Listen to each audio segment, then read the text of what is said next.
It was a cold December morning in 1987, the kind that keeps your breath in front of you like a thin cloud. Ilkley Moor stretched out in pale light, the heather stiff with frost, the wind steady across the open ground. A retired police constable walked alone, following a path he knew well. He carried a small film camera and kept a compass in his jacket pocket, a habit from years of wanting things to point somewhere clear. The moor felt empty, in the way a big room does when you first switch on the light. No cars, no voices, only wind and distant shapes of sheep.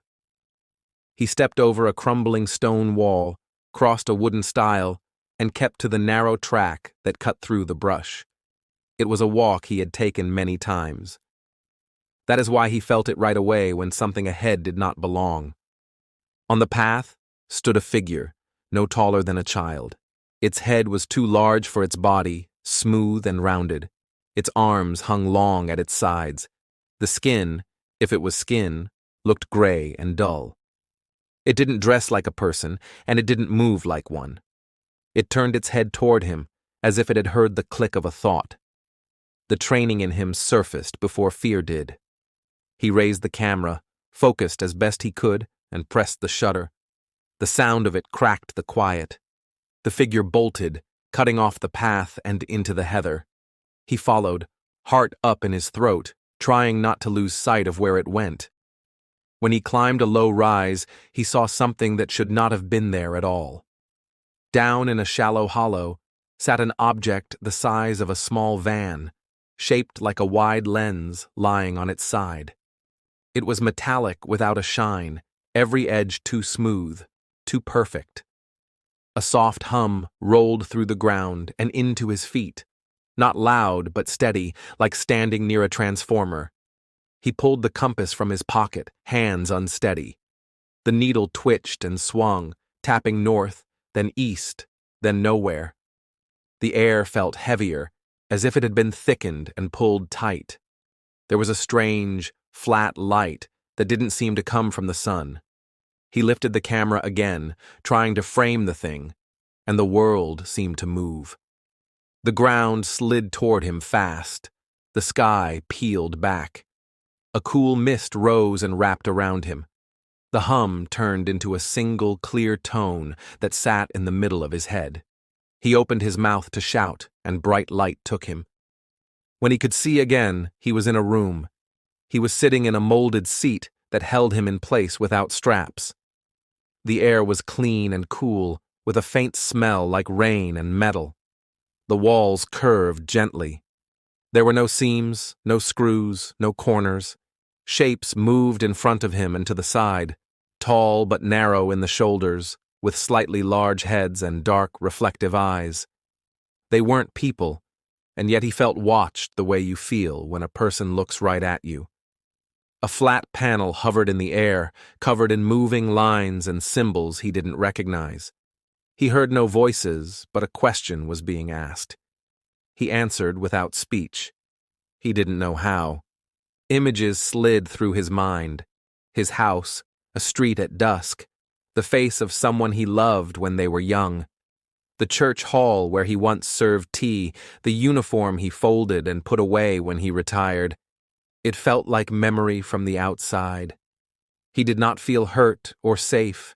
He felt seen and small, as if he had been picked up and turned gently in a hand. Then, as quickly as it began, it ended. He was back on the moor, standing where the path widened. The object was gone. The strange figure was gone. Only frost and wind stayed. His hands shook. He checked his watch.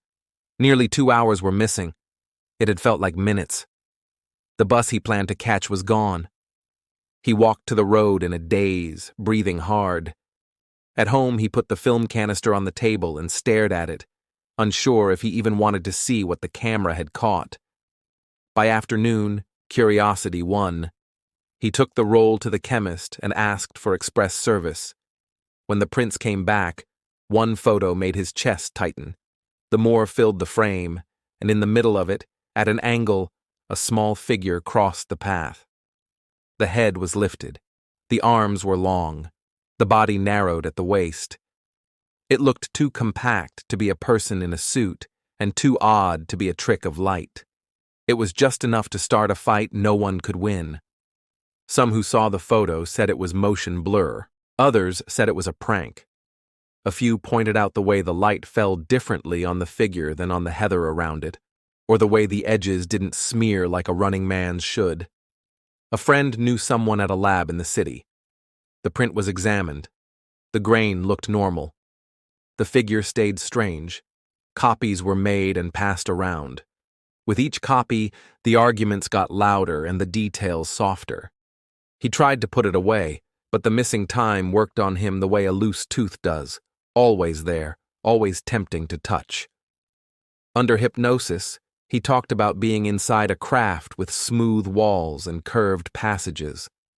He described a narrow window with a view of the moor from above, at an angle no hill could give. He remembered being told without words to put the camera down. He remembered not doing it. He remembered a light passing through him like a cold wave.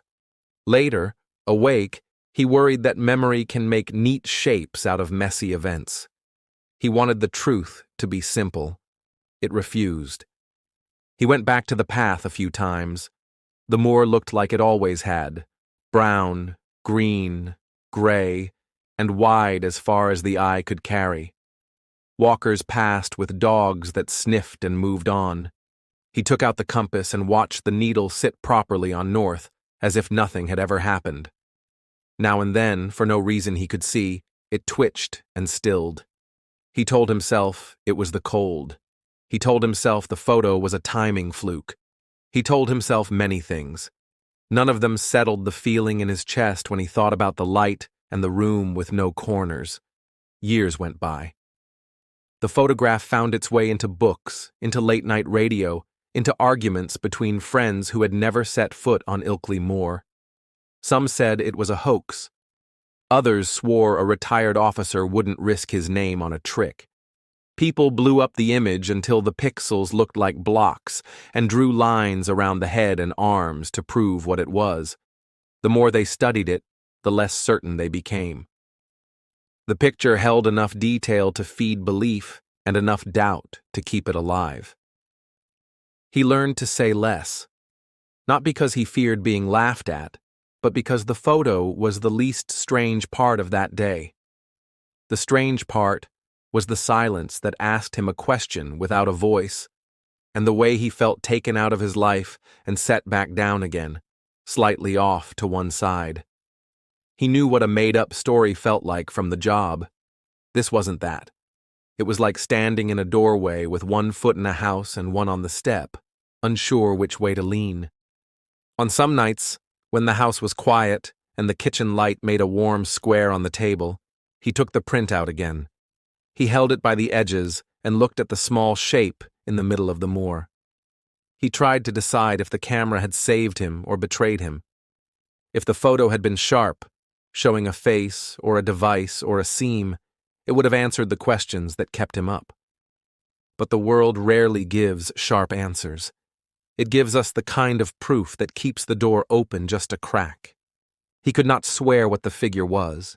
He could swear to what he felt, the hum in the ground, the weight of the air, the light that went through him, the room with no corners, the quiet that knew how to ask for memories. He was one person when he stepped onto the path that morning, and another when he walked off it. He had no sermon to preach and no neat ending to offer.